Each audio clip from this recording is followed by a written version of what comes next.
Over the last year, I became quite withdrawn, sometimes not communicating with any people for several days altogether. There are no people in my next environment who are familiar with self-inquiry. Although I became used to it, sometimes I have the feeling that my energy becomes stuck and not flowing due to lack of natural communication. When I went out to visit people, I could often not share my deepest concern with them.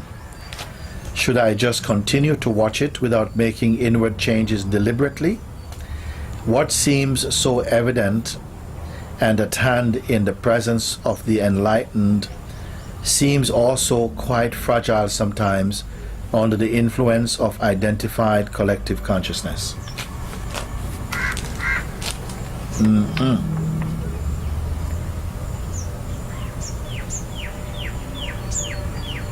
Over the last year, I became quite withdrawn, sometimes not communicating with anyone for several days altogether. This is fine. There are no people in my next environment. I don't know what you mean by next environment, but there are no people in my next environment who are familiar with self-inquiry.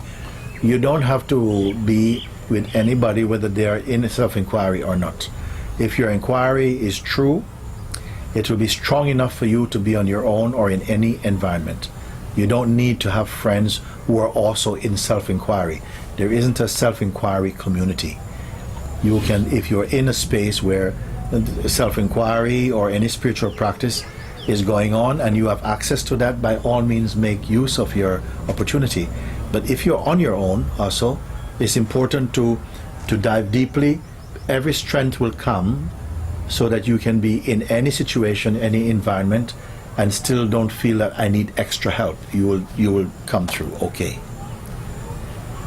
Although I became used to it, meaning the usual situation of not having people around you who are sympathetic or practicing inquiry or any spiritual practice, sometimes I have the feeling that my energy becomes stuck and not flowing due to the lack of natural communication. This is an idea. This is not the truth. And it's best not to keep on inventing explanations for things you don't understand. The best thing just to keep quiet and don't try to work anything out, because it will come from the mind and it will not be reliable. When I went out to visit people, I could often not share my deepest concern with them, and this is nothing wrong with that.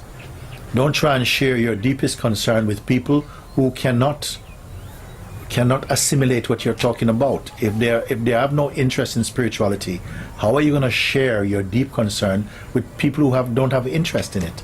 So listen to yourself, listen to your inner feelings. Maybe it's not the time. This is not the environment to share these things. So don't try and push it, and don't feel sad about that. Should I just continue to watch it without making outward changes deliberately? Yes, just keep quiet. Just keep quiet. Don't trouble your mind with thoughts like, should I be doing this, just keep quiet. That's it, without waiting.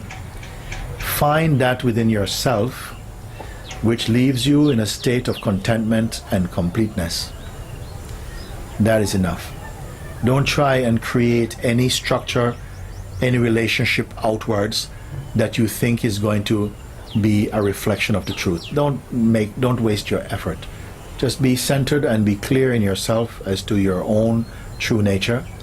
And that blossoming of consciousness, it will somehow touch your environment or the people around you. But I am not saying, oh, wait for that or look for that. You'll be sufficiently happy within yourself. You will not be concerned about what's happening outside. And your way of looking, your perspective in how the world around you is, it will change when inside you change.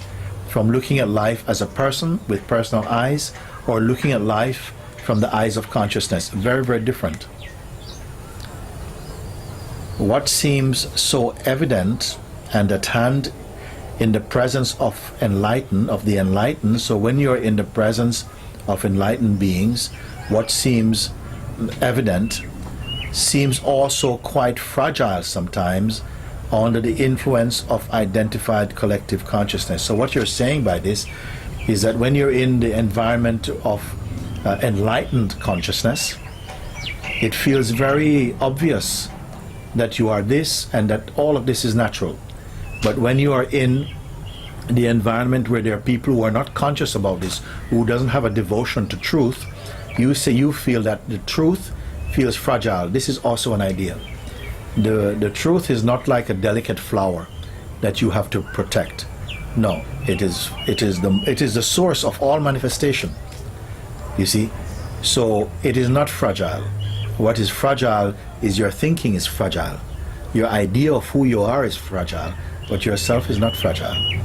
So I'd like you to go through all the various points I've made, play this video over and over again, reflect on my answers to you, and you will come out of this unhappy state or concern about these things. So thank you for that.